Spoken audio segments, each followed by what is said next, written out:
Mas eu preciso que você entenda como que é a cultura. Você vai pregar, você vai ganhar almas, você vai fazer diferença, mas haverão resistências. E o que eu disse ao pastor Ismael aqui no almoço, por essa dificuldade cultural que temos de aceitar o novo de Deus, a gente pensa que todos os ministros devem pregar de modo tabelado, iguais, como a gente está acostumado.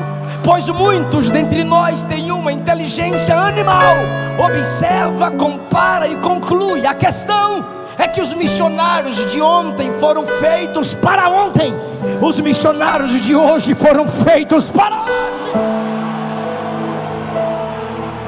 Porque teria Deus que fazer Elias aparecer, João Batista ressuscitar? Não!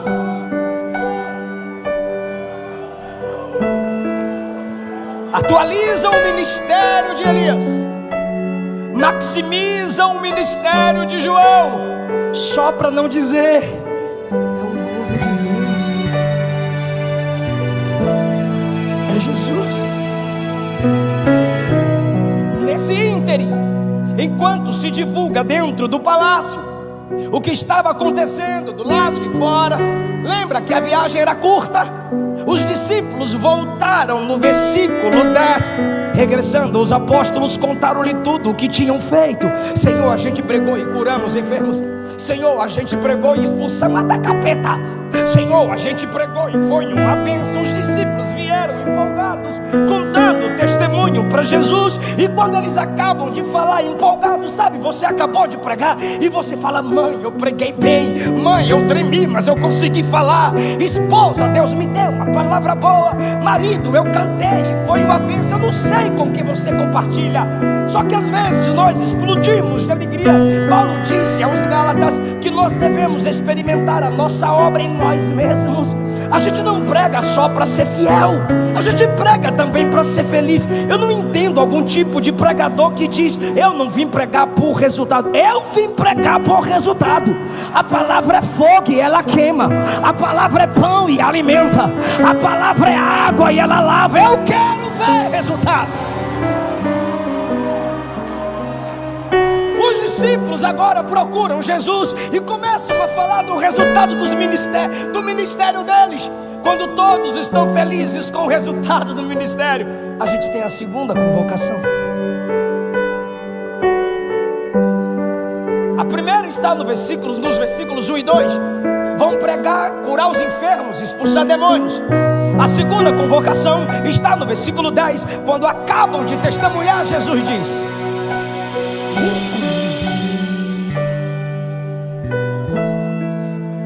para onde, Senhor? Tem mais demônios para expulsar? Não. Tem mais enfermidades para a gente expulsar? Não. Tem mais multidões para a gente pregar? Não. Para onde o Senhor vai nos levar? Versículo 10. Para um lugar deserto.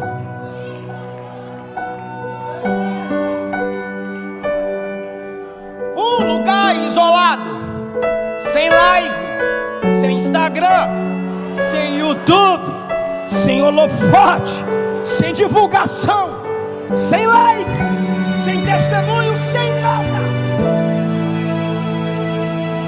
Só nós e mais ninguém. Sim, só eu e mais ninguém. E quando Jesus chega lá, eles entendem que nosso ministério não é medido pelos grandes feitos publicamente, mas pela fidelidade naquilo que ninguém vê. Quando os discípulos chegam para ficarem a sós com Jesus, a multidão o viu. E enquanto no palácio a cristologia é defasada, é Elias, é João, a multidão que ouvia os discípulos dizendo: enfermidade, em nome de Jesus sai. Demônios, em nome de Jesus sai. Quando a multidão percebe que Jesus chama os discípulos para um lugar isolado, e é a segunda convocação dos discípulos, a multidão segue. E onde Jesus via a multidão, não era show, era pregação. Versículo 11.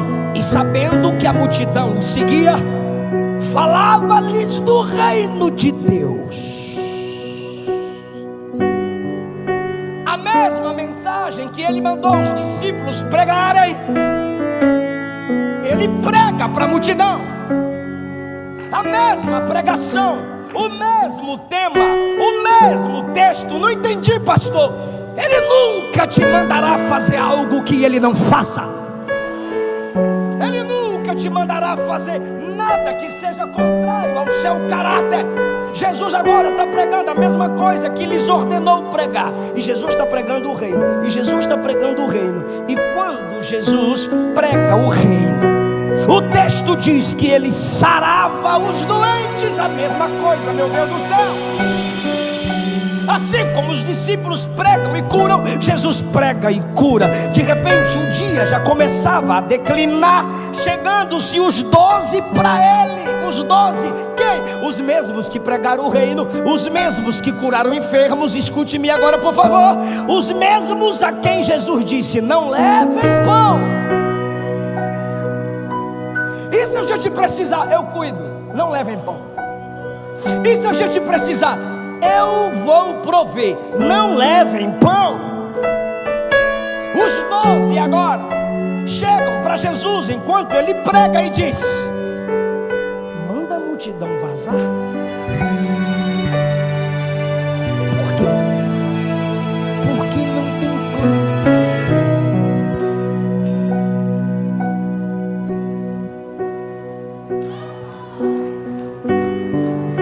Não fui eu quem disse a vocês na primeira vez: vão pregar sem precisar levar pão.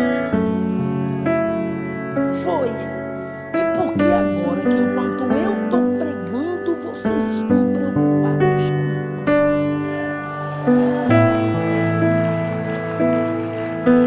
é que lá o Senhor falou para a gente não levar e a gente confiou. Então vocês confiam que eu cuido de vocês,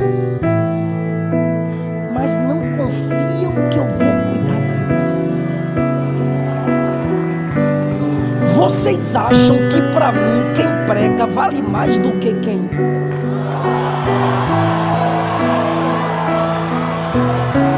Eu não cuido só de quem prega, eu cuido de quem escuta. E deixa eu falar algo: você pode escutar sem pregar, mas ninguém pode pregar sem escutar. Então eu cuido de quem primeiro escuta.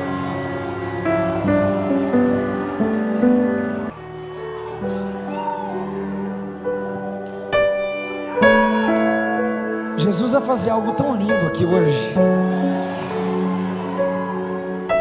E o que a gente faz, Senhor? Traz o que tem. A gente só tem 5 pães e 2 peixes. Traz o que tem. Senhor, aqui tem 5.000 pessoas. Façam grupos de 50 e manda todo mundo sentar. E assim fizeram. Todos se assentaram. 16. Jesus pega 5 pães, 2 peixes, olha para o céu, abençoa e parte. Agora. Jesus partiu o pão. Me ajuda, Jesus fez o quê? Mas quem está com fome é a... Aí Jesus então parte o pão e dá aos discípulos. Por que ele não disse: se levantam e venham comer? Mas ele chama os discípulos e diz: vocês que queriam despedir a multidão por não ter pão, vocês que duvidaram da minha providência para alimentar a multidão, são agora aqueles que vão receber da minha mão e entregar para a multidão. Alimente a multidão. Mas Senhor, nós que somos seus pregadores, nós que somos seus apóstolos, nós que somos seus pastores, o Senhor mandou a gente sem pão, e a multidão o Senhor manda a gente dar pão. Porque eu não quero que você use as pessoas para edificar seu ministério. Eu quero que você use seu ministério para edificar as pessoas.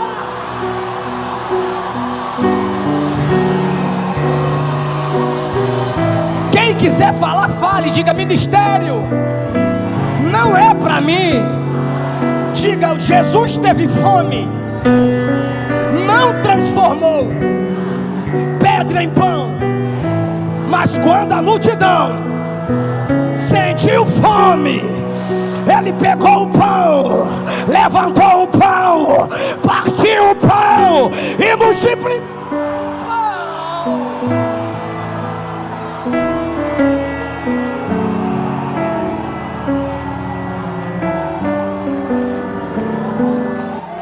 Se você não entendeu isso, para de pedir para Deus te usar. Se você não entender isso, pare de pedir para Ele prosperar seu ministério.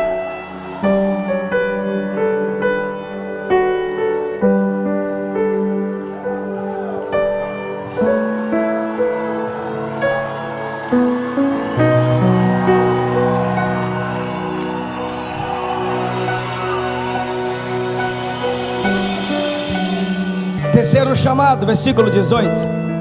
Perdão, terceiro chamado, versículo 18, está certo.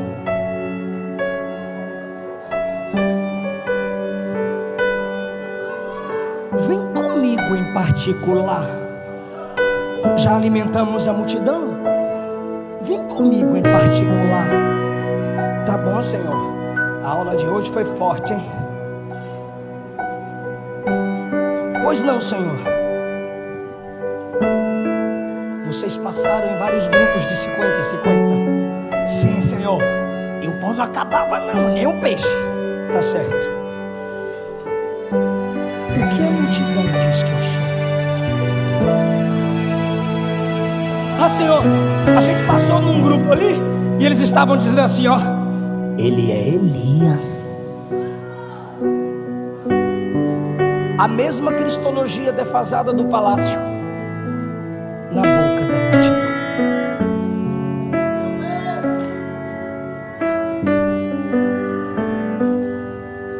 Tu imagina Pedro dizendo: Elias? Ele é Elias.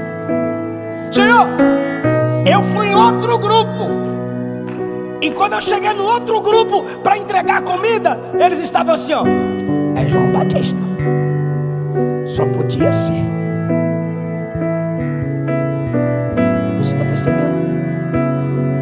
Que a cultura sempre coloca celebridades, popstars, nomes, pessoas para competir com a glória de Jesus, para colocar um véu sobre a exclusividade de Cristo.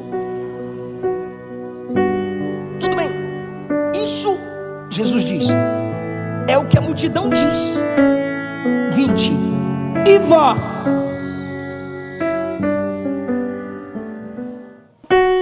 Vocês, o que dizem que eu sou? Eu sei o que o mundo pensa sobre mim. O budismo diz que eu sou um ser iluminado. O código da Vinci procura impureza em mim. Os materialistas dizem que se eu tenho um corpo físico, eu tenho maldade em mim. Não importa o que os ímpios e o mundo dizem, não importa o que a multidão fala. E vocês que andam comigo, que oram comigo, que congregam há tanto tempo louvando o meu nome, o que vocês dizem que eu sou? Todos calados. De repente alguém levantou o dedo e disse: eu posso falar. Jesus disse: fale, tu és o Cristo, o Filho do Deus vivo. Antes que ele se ensoberbecesse, Jesus disse: não foi a carne nem o sangue que te revelou, mas o Espírito do meu Pai que está no céu. O que Jesus está dizendo é: só o Pai revela quem eu sou de verdade, para quem quiser me conhecer. Quando Pedro acaba de dar a revelação sobre a qual a igreja está construída, que não é ele, mas é a doutrina, a revelação de que ele é o Cristo, obrigado, enviado do Deus vivo. Versículo 23.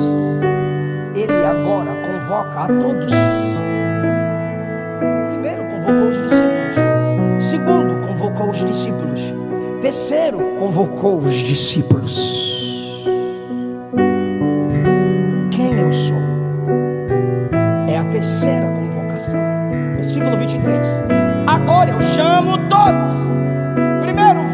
vão pregar o reino. Segundo, venham no local particular. Terceiro, me digam quem eu sou. Quarto, vão pregar para todos agora. É um chamado a todos que estão me assistindo no YouTube. É um chamado a todos que estão aqui ouvindo essa pregação e se desviou. É um chamado a você que está pensando em desviar. É um chamado a você que está pensando em largar Jesus. 23. Se alguém quer vir após mim, a primeira coisa que ele está dizendo é: minha soberania não anula a sua vontade. Se você quiser, vem. Ah, eu não quero. Tchau. Eu não preciso de você. É você quem precisa de mim. Se alguém quiser vir, onde? Após. Não é vir para mandar, não é vir para decretar, não é vir para mostrar boas obras, porque não tem, é tudo graça. Se alguém quiser vir após, você atrás e eu na frente. Se alguém quiser vir após mim, o que é que eu faço? Primeiro, negue a si mesmo. Abra mão dos seus direitos. Fuja dos seus desejos carnais. Esqueça de ser o centro. Se humilhe diante da minha presença. Não venha orar com a lista pronta para eu assinar. Negue a si mesmo. Venha com a lista em branco. Manda eu preencher e depois você concorda. Negue a si mesmo.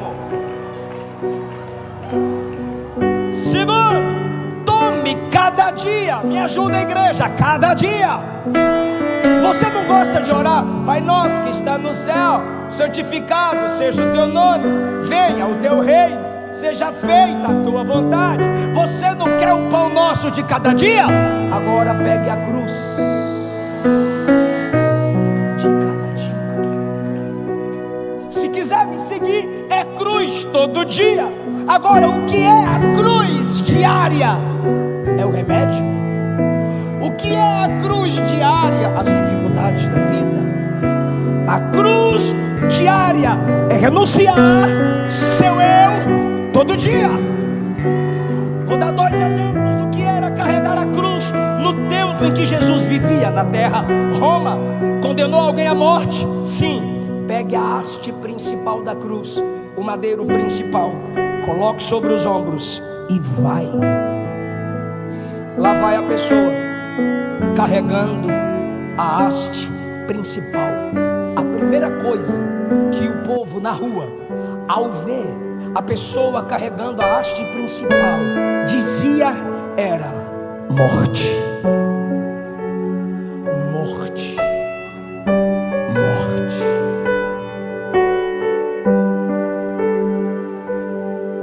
Não tinha mais volta. A segunda coisa que as pessoas, ao virem alguém carregando a haste principal, dizia era: não volta